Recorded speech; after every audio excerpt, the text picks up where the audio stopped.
Today, Israel opens up new aid routes as starvation grips Gaza. Trump's in Scotland to do a trade deal and play some golf. Why tariffs are such a headache for one legendary music manufacturer. Plus, big alcohol considers a pivot as so-called Chardonnay moms shift to THC. It's Sunday, July 27th. This is Reuters World News, bringing you everything you need to know from the front lines in 10 minutes every day. I'm Jonah Green in New York.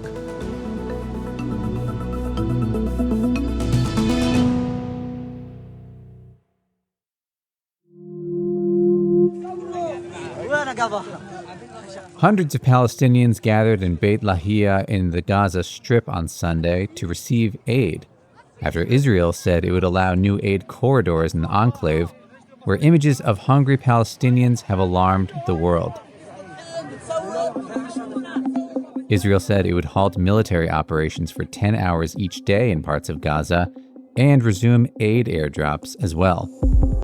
The move comes amid mounting international pressure to ease the humanitarian crisis there, with relief agencies warning of mass starvation. Israel says it has let enough food into Gaza and accuses the United Nations of failing to distribute it. The UN says it's operating as effectively as possible under Israeli restrictions.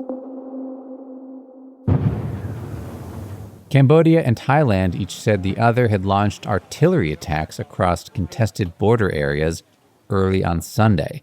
That comes hours after President Donald Trump said the leaders of both countries had agreed to work on a ceasefire. 4 days after the worst fighting in more than a decade, the death toll stood above 30, mainly civilians. In the Thai border town of Sisaket, farmer Hut Pong Tong said that while he's scared, he's staying put to protect his home.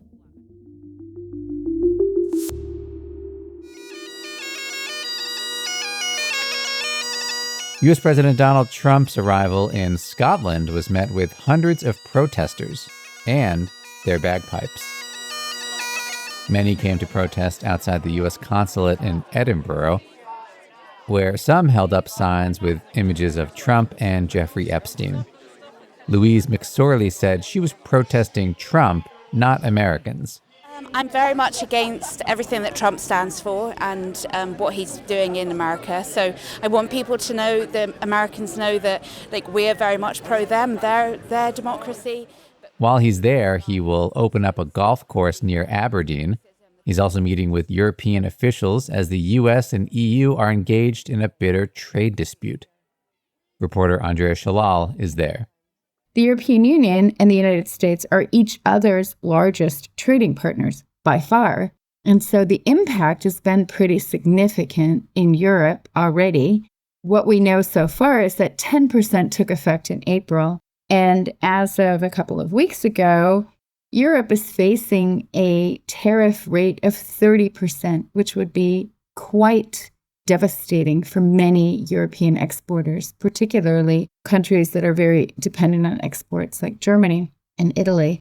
On top of that, there are sectoral tariffs that have to do with cars. There'll be more tariffs coming on pharmaceuticals. There's already tariffs in place on steel and aluminum, quite high, 50%. And what appears to be happening is that they've moved toward a deal that would include a broad 15% rate. What the Americans are trying to get is to extract as much value as possible. It's a message that the president frequently will give to his close associates.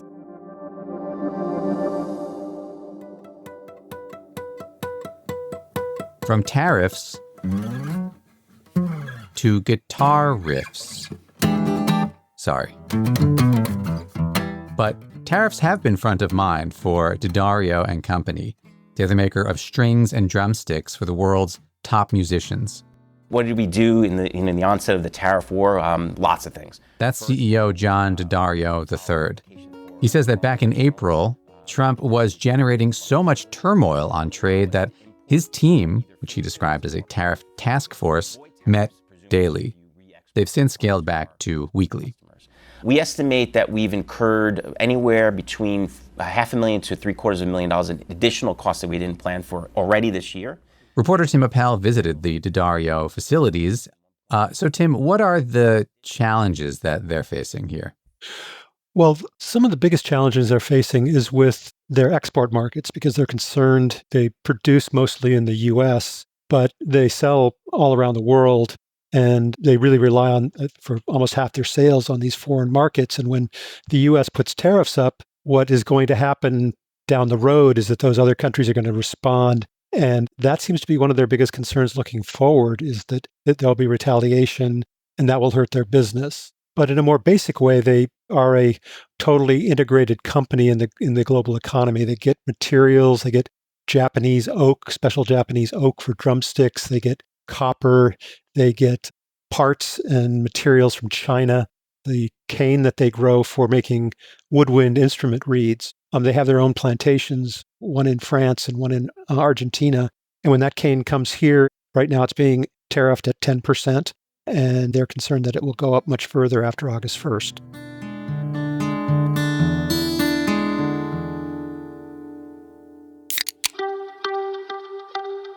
Some drinkers looking for a buzz are swapping booze for THC drinks.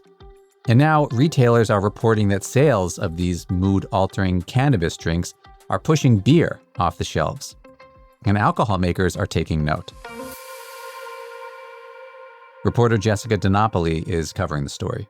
What we were told by sources for the story is that moms who used to be maybe the Chardonnay mom are now the THC beverage mom. So that's like women 35 and older. We spoke to a dad on Long Island who quit drinking a couple years ago. He's 39, replaced his drinks with these drinks and is able to hang out with the same people, but without feeling like really hungover the next day.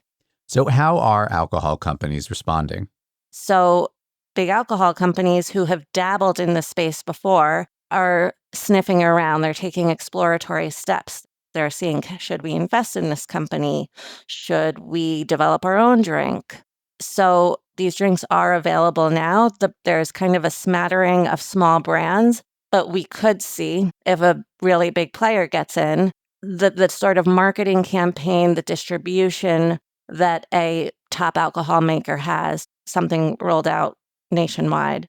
Some states have already been very friendly towards these drinks. Minnesota, Illinois, Tennessee, Georgia are just some that come to mind. California, even though marijuana, recreational use is legal, they're concerned about products like the drinks getting into the hands of children. Because right now, you're not really carded when you buy these drinks, depending on where you are. So there's this gray area that's catching the eye of regulators. Speaking of marijuana, Snoop Dogg has become the latest in a long line of American investors into English and European football clubs, with the announcement this week that he's become a co-owner of the Welsh champion soccer team Swansea City. More than half of European and English football teams are now owned by American private equity firms, financiers, and, of course, celebrities. Kurt Badenhausen covers sports business on the site sportico.com. This is the natural move for Snoop Dogg. Celebrities are buying into European soccer clubs like crazy. And Snoop Dogg has been everywhere in recent years. He's one of Corona's biggest stars in their ad campaign. He was all over the Olympics, covering them for NBC. Snoop Dogg has become arguably one of the biggest celebrities in the United States right now. So it would seem to be the natural move. What's the attraction? I think English football is cool right now. It's cool. It's sexy. And now if you think about next year in the championship, you're going to have Tom Brady, Ryan Reynolds, Snoop Dogg, all owning stakes in teams. Those are three of the biggest American celebrities that you could name. So it should be a lot of fun. And they're all embracing it. They're embracing the competition. They're bringing the cameras along. Eva Longoria has just bought into Wrexham. And so it's going to be a lot of action on and off the field.